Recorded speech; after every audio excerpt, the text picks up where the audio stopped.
Sir मैं रोज कितने घंटे पढ़ाई करूं? यार ये दुनिया का इतना यूजलेस क्वेश्चन है ना। हम लोग अपने से ये नहीं पूछते कि मैं कितना आउटपुट दूं, कितना प्रोड्यूस करूं। हम अपने से ये पूछते हैं कि कितने घंटे पढ़ाई करें। कैल न्यूपोर्ट, जो कि इस बुक के ऑथर हैं deep work, rules for focused success in a distracted world, बोलते हैं work accomplished is equal to time spent into intensity of focus। अब टाइम स्पेंड तो आपकी श्रद्धा है, जितना आप टाइम स्पेंड करना चाहते हो आप कर सकते हो, लेकिन ये वीडियो फोकस की स्ट्रैटेजीज के ऊपर है। अब आप सोचेंगे इस ऑथर ने किया क्या है, तो कैल ने पीएचडी करी है MIT से, मैसेच्यूसेट्स इंस्टीट्यूट ऑफ टेक्नोलॉजी, और उसके बाद अभी ये एज एन असिस्टेंट प्रोफेसर काम कर रहे हैं जॉर्ज टाउन यूनिवर्सिटी में। तो मुझे लगता है कि इन्होंने इतनी पढ़ाई तो की है कि ये हमें फोकस करने की स्ट्रैटेजी तो पक्का दे सकते हैं। कैल के अकॉर्डिंग लोग दो तरीके से काम करते हैं, deep work and shallow work. अगर आप बिना किसी डिस्ट्रैक्शन के पूरी कंसंट्रेशन के साथ अपनी स्किल्स को इंप्रूव करते हो ताकि आप ज्यादा चीजें अचीव कर पाओ कम टाइम में, तो आप डीप वर्क कर रहे हो। जबकि अगर आप ऐसा काम करते हो जिसमें आपका ब्रेन यूज नहीं हो रहा और डिस्ट्रैक्शन के साथ भी वो काम हो सकता है, तो आप शैलो वर्क कर रहे हो। फॉर एग्जाम्पल, अगर आप काम करते करते अपनी ईमेल्स चेक कर रहे हो, हर पुश नोटिफिकेशन पर रिस्पॉन्ड कर रहे हो, बार बार फेसबुक फीड्स देख रहे हो, तो आप शैलो वर्क कर रहे हो।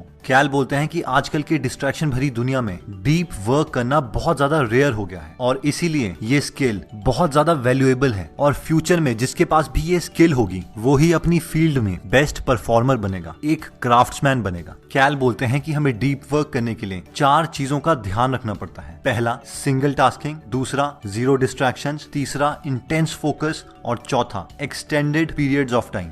चलिए इन 4 चीजों को थोड़ा डिटेल में देखते हैं। रिसर्च बार बार प्रूव कर चुकी है कि मल्टीटास्किंग से आपकी अटेंशन कम होती है। जब भी आप टास्क ए से टास्क बी में शिफ्ट होते हो तो आपकी अटेंशन काफी टाइम तक पुराने टास्क ए पर ही रहती है, जिसकी वजह से आप टास्क बी पर पूरे तरीके से फोकस नहीं कर पाते। जब भी हम थोड़े टाइम के बाद सोशल मीडिया की नोटिफिकेशंस पर रिस्पॉन्ड करते हैं तो हमें ऊपर से ऐसा लग सकता है कि इससे क्या फर्क पड़ता है, बट एक्चुअल में आपका माइंड प्रोग्राम हो रहा है उस डिस्ट्रैक्शन की क्रेविंग के लिए। कभी आपने देखा है कि नोटिफिकेशन आती भी नहीं है, फिर भी आप खुद फोन उठा के उसे अनलॉक करके फोन में देखने लग जाते हो। ये एग्जाम्पल है आपकी माइंड की प्रोग्रामिंग का। इसके लिए कैल न्यूपोर्ट ने अपनी बुक में एक इंटरेस्टिंग स्टडी के बारे में बताया है। रिसर्चर्स ने पार्टिसिपेंट्स को कुछ पजल सॉल्व करने के लिए दी। इनमें से आधे लोगों को, जिन्होंने अभी पजल सॉल्व नहीं किया था, उन्हें बीच में ही इंटरप्ट कर दिया गया और बोला गया कि आपको हमारे साथ चलना पड़ेगा क्योंकि आपने कुछ इंपॉर्टेंट डिसीजंस लेने हैं, और फिर इनसे लॉजिकल क्वेश्चंस पूछे गए। जबकि दूसरे ग्रुप को पजल कंप्लीटली सॉल्व करने दिया गया और बाद में उनसे सेम क्वेश्चंस पूछे गए। अब आप पूछेंगे इसका रिजल्ट क्या रहा? ऑब्वियसली जो लोग पजल को कंप्लीटली सॉल्व कर चुके थे उन्होंने उस टेस्ट में बेटर परफॉर्म किया दूसरे ग्रुप के कंपैरेटिवली, जिन्हें बीच में ही इंटरप्ट करके बुला लिया गया था, क्योंकि उनके ब्रेन में पजल से रिलेटेड रेजिड्यू रह गया था, जिसकी वजह से वो उस टेस्ट में परफॉर्म नहीं कर पाए। नेक्स्ट आता है जीरो डिस्ट्रैक्शंस। दोस्तों 2012 में एक रिसर्च की गई थी जिसमें साइकोलॉजिस्ट हॉफमैन और बॉमिस्टर ने 205 लोगों पर स्टडी करी, जिससे ये पता चला कि हम अपने आप को बार बार सोशल साइट्स और ईमेल्स देखने से 50% बार ही रोक सकते हैं। यानी हर 100 नोटिफिकेशंस में से आप 50 तो पक्का ही देखेंगे। अब इमेजिन कीजिए अगर ये सब सच है तो ये तो पक्का शैलो वर्क की रेसिपी है। ऐसे में फोकस करना तो बहुत मुश्किल हो जाता है। हमें नेक्स्ट रिक्वायरमेंट है इंटेंस फोकस की। अगर हम अपनी सारी एनर्जी बिना डिस्ट्रैक्शन के एक सिंगल टास्क पर लगा लेते हैं, एक मैग्नीफायर ग्लास की तरह, तो हम ज्यादा काम कम टाइम में कर सकते हैं। और फाइनली आता है एक्सटेंडेड पीरियड्स ऑफ टाइम, यानी डीप वर्क करने के लिए आपको एक मिनिमम टाइम के लिए उस टास्क को करते रहना है। आप ऐसा नहीं सोच सकते कि आप डीप वर्क 5 मिनट के लिए करेंगे, फिर ब्रेक लेंगे, फिर 5 मिनट के लिए करेंगे। तो एक मिनिमम अमाउंट ऑफ टाइम होना चाहिए। वो बेशक हाफ एन आवर हो सकता है, जो टाइम के साथ साथ उसको 1 आवर, 1.5 आवर्स, 2 आवर्स में आप कन्वर्ट कर सकते हैं। तो अब सवाल ये आता है कि हम समझ गए डीप वर्क के लिए हमें एक टाइम पर एक ही टास्क करना है, बिना डिस्ट्रैक्शन के करना है, पूरी फोकस के साथ करना है और काफी समय तक करना है। लेकिन एक सिंपल सा सवाल है कि हम ये करें कैसे? इसके लिए ऑथर ने 4 रूल्स दिए हैं, जिसमें रूल नंबर 1 आता है वर्क डीपली। कैल बोलते हैं कि अच्छी इंटेंशन से काम नहीं चलेगा। अगर आपको एक्चुअल में डीप वर्क करना है तो आपको अपनी लिमिटेड विल पावर को बहुत सोच विचार के खर्च करना पड़ेगा। डीप वर्क करते समय आपको हर डिस्ट्रैक्शन को अपने से दूर रखना पड़ेगा। अगर आप पढ़ाई कर रहे हैं तो उस वक्त आपके टेबल में ना कोई सेल फोन, ना कोई एक्स्ट्रा पेपर, ना कोई एक्स्ट्रा बुक होनी चाहिए, क्योंकि ये सारी चीजें आपको कहीं ना कहीं डिस्ट्रैक्ट करेगी। इसके लिए ऑथर बोलते हैं कि आप इन 4 फिलॉसफी में से एक फिलॉसफी चूज कर सकते हैं। तो सबसे पहला तरीका आता है मोनेस्टिक अप्रोच, यानी सन्यासी की तरह अपनी हर चीज को त्याग देना जब तक आपको आपका गोल नहीं मिलता, चाहे वो सोशल वेबसाइट हो या फिर फ्रेंड्स। इस फेमस टेक्निक को यूज करके बहुत सारे लोग अपने गोल्स को अचीव कर चुके हैं। जैसे कि J.K. राउलिंग जब 2007 में हैरी पॉटर की फाइनल बुक लिखने जा रही थी तो उन्होंने पूरी की पूरी बुक एक होटल में अपने फ्रेंड्स फैमिली मेंबर से दूर जाके लिखी। वो कहती हैं कि बच्चों का चिल्लाना, टेलीविजन, कुत्तों का भौंकना, ये सब उन्हें बहुत डिस्टर्ब करता था और उन्हें एक आइसोलेशन चाहिए थी। 1974 में बिल गेट्स जब बेसिक का पहला वर्जन लिख रहे थे तो 8 हफ्तों तक वो उसी प्रोग्रामिंग पे काम करते रहे। उनके फ्रेंड्स बताते हैं कि जब वो थक जाते थे तो वो उसी टेबल पर सो जाते थे जिसपे वो काम कर रहे हैं और इसी सॉफ्टवेयर की वजह से उन्होंने $1 बिलियन कंपनी की फाउंडेशन रख दी थी। Even IIT topper Sarvesh Mehtani all India rank 1 JEE advance 2017 ने कभी भी अपने 2 साल के प्रेपरेशन टाइम में कोई सोशल वेबसाइट यूज नहीं करी। बार बार इशू आता है कि आजकल सोशल मीडिया पर बहुत ज्यादा बिजी हो जाते हैं स्टूडेंट, तो आप सोशल मीडिया पर किस तरह रहते? सोशल मीडिया पर थे आप? Facebook, WhatsApp, Twitter?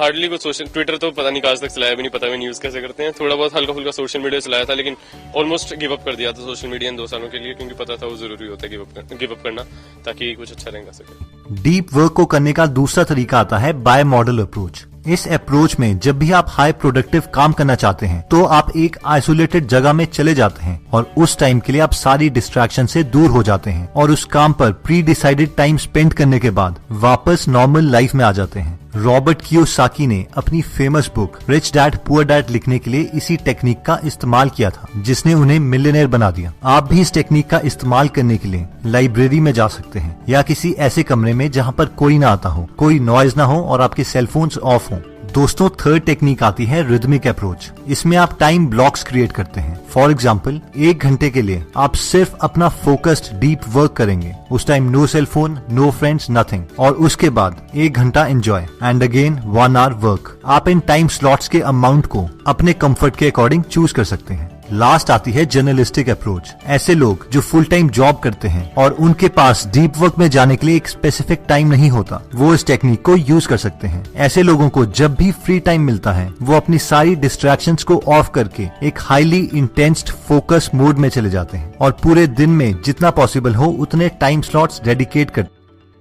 Deep work के लिए रूल नंबर 2 आता है एम्ब्रेस बोर्डम। हम में से मैक्सिमम लोग ये सोचते हैं कि वो आसानी से डिस्ट्रैक्शन और कंसंट्रेशन के बीच में स्विचिंग कर सकते हैं, लेकिन ये गलत एटीट्यूड है। एक बार जब आपका ब्रेन वायर हो जाता है डिस्ट्रैक्शन के लिए तो उसके बाद आपको उसकी क्रेविंग होती है, तलब होती है, और आप हर बार अपनी यूजलेस नोटिफिकेशंस देखते रहेंगे और अगर नोटिफिकेशन नहीं भी आएगी तो भी आप अपना मोबाइल उठा के उसे देखने लग जाएंगे। इस पर कैल बोलते हैं कि जब भी आपको क्रेविंग हो अपना मोबाइल देखने की या डिस्ट्रैक्ट होने की तो बार बार कॉन्शियसली अपने ब्रेन को अपने काम की तरफ फोकस करें। इससे धीरे धीरे आपकी डिस्ट्रैक्शन रेजिस्टिंग मसल्स बिल्ड होंगी और आप ज्यादा देर तक एक सिंगल टास्क पर डीप वर्क कर पाएंगे। इसलिए जब भी आप बोर होने लगे तो ऐसा नहीं होना चाहिए कि आप मोबाइल उठा के नेट सर्फिंग करने लगे। आपको अपने फ्री टाइम में भी डिस्ट्रैक्शन से दूर रहना पड़ेगा और अपनी विल पावर मसल को इम्प्रूव करना पड़ेगा। इसके लिए कैल बोलते हैं कि आपको पहले से ही प्लानिंग करनी पड़ेगी। आप अपना एक मॉर्निंग रूटीन बना सकते हैं जिसमें आप प्लान करेंगे कि आप पूरे दिन क्या क्या करेंगे। अगर आप सिर्फ इतना सा एक्स्ट्रा स्टेप भी कर लेते हैं तो आप अपनी मैक्सिमम डिस्ट्रैक्शंस अवॉइड कर पाएंगे। फॉर एग्जाम्पल, अगर आपको पता है कि जब भी आप किसी स्पेसिफिक रूट से जाते हैं तो वहां पे आपको फ्रेंड्स मिल जाते हैं जिनके साथ आपको घंटे बात करनी पड़ती है, तो आप पहले से ही प्लानिंग कर सकते हैं कि आप उस रास्ते से नहीं जाएंगे। इस तरीके से प्लानिंग करने पर आप अपनी मैक्सिमम डिस्ट्रैक्शन से बच सकते हैं। उसी तरीके से इस चीज की प्रैक्टिस कीजिए कि आप लोगों को जल्दी रिप्लाई नहीं करेंगे, यानी जब तक आपके फ्रेंड्स 3 या 4 मैसेजेस आपको कर नहीं देते तब तक आप उन्हें फेसबुक या व्हाट्सएप पर रिप्लाई नहीं करेंगे। उसी तरीके से हर फोन पहली बार में नहीं उठाएंगे।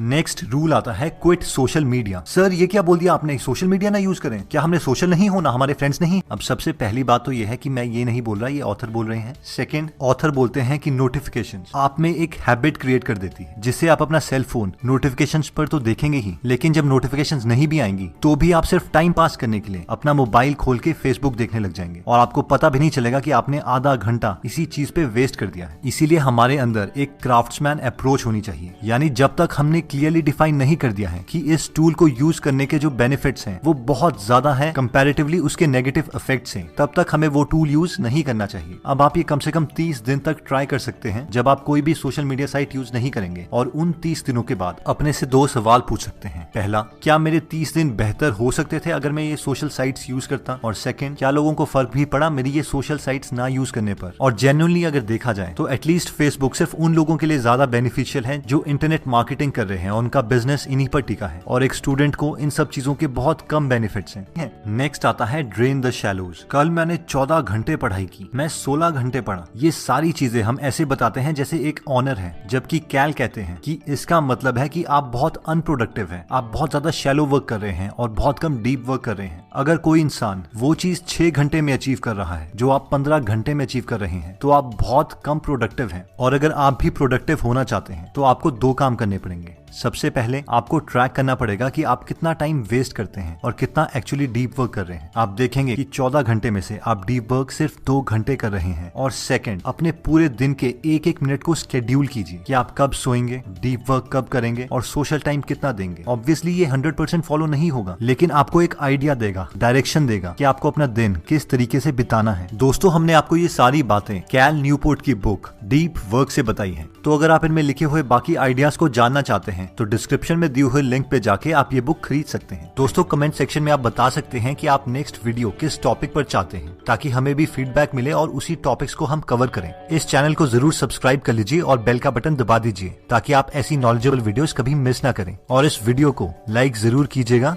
ताकि हमारा कॉन्फिडेंस बढ़े।